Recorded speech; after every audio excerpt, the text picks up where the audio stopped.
কিছুমান বস্তু আছে সাহিত্য এটা কলা সাহিত্যত কিছুমান বস্তু থাকে যে অলংকাৰ থাকে সাহিত্যত অলংকাৰ থাকে আৰু অলংকাৰ পিন্ধিলে যেনেকৈ মানুহ অলংকৃত হয় ধুনীয়া হয় সাধাৰণ মানুহতকৈ অসাধাৰণ অৱস্থালৈ গুচি যায় সাহিত্যত লোক সাহিত্য কিয়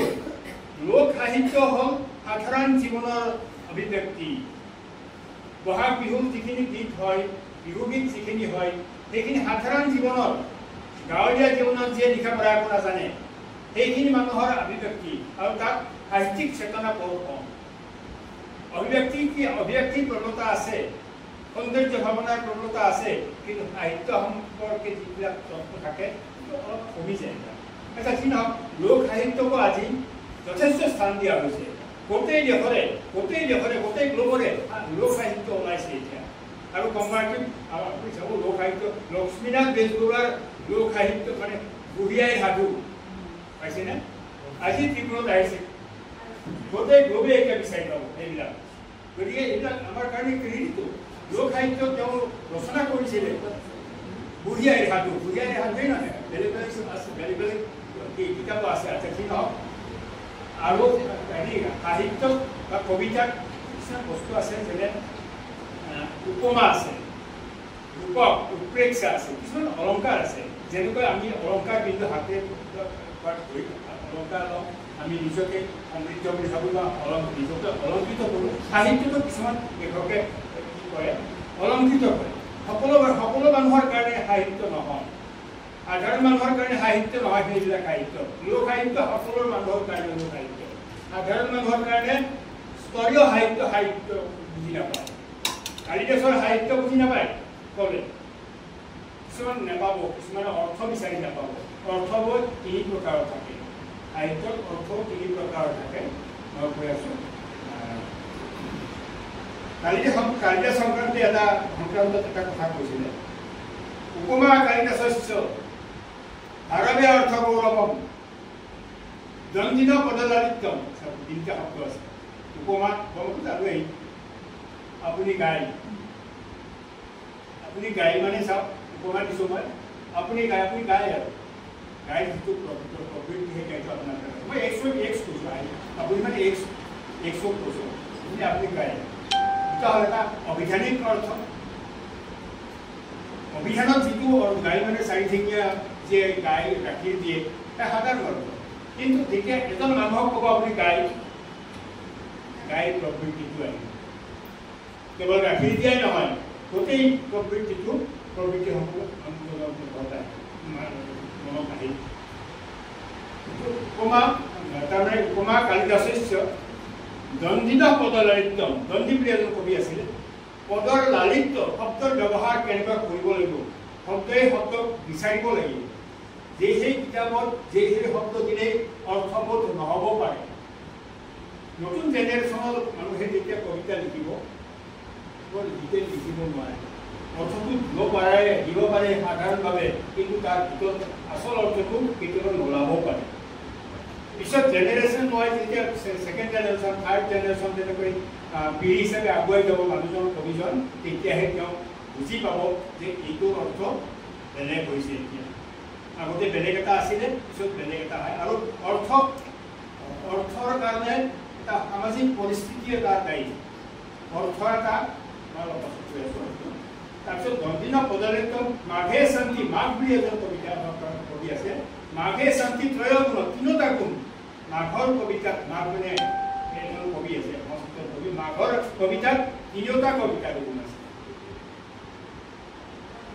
শব্দলালিত্য শব্দলালিত্য আকৌ এই উপমা থাকিল শব্দৰ লালিত্য অৰ্থ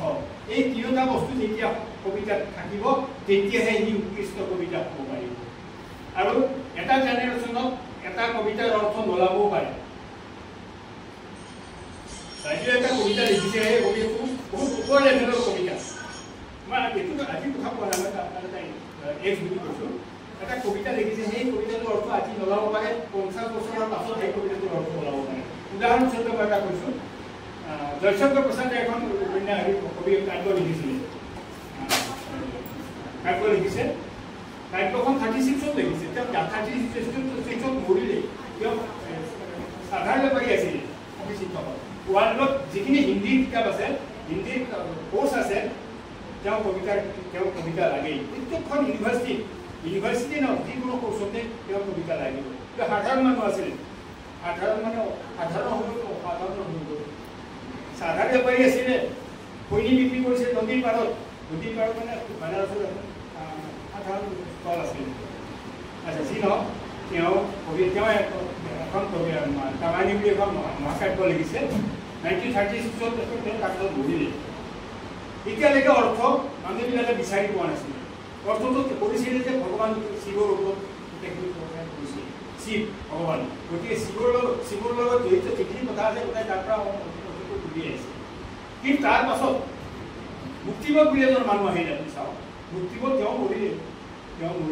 তেওঁ এখন আলোচনা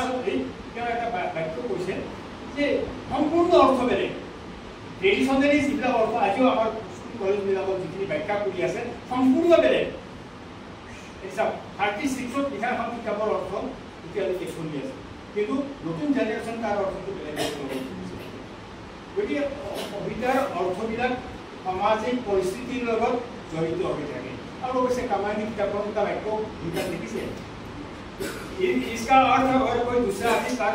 कर लेना चाहता है तो कर सकते हैं तार माने ए संकेतটো দিছে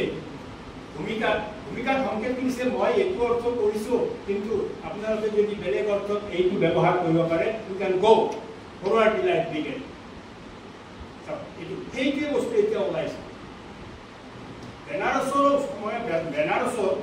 বেনাৰসৰ বা উত্তৰ ভাৰতত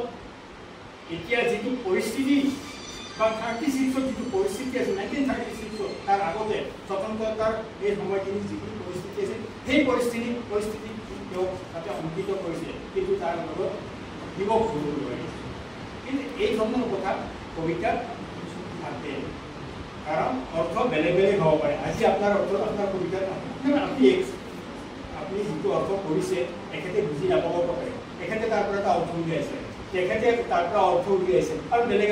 অৰ্থ উলিয়াব পাৰে কিন্তু একচুৱেলি আপুনি ক'ব নোৱাৰে মই এইটো অৰ্থ কৰিছোঁ আপুনি এখেতেও ক'ব পাৰে কাকো ক'ব নোৱাৰে মই আচলতে এইটো অৰ্থই কৰিছোঁ আপোনাৰ অৰ্থটো এটা সময়ত নোহোৱা হ'ব পাৰে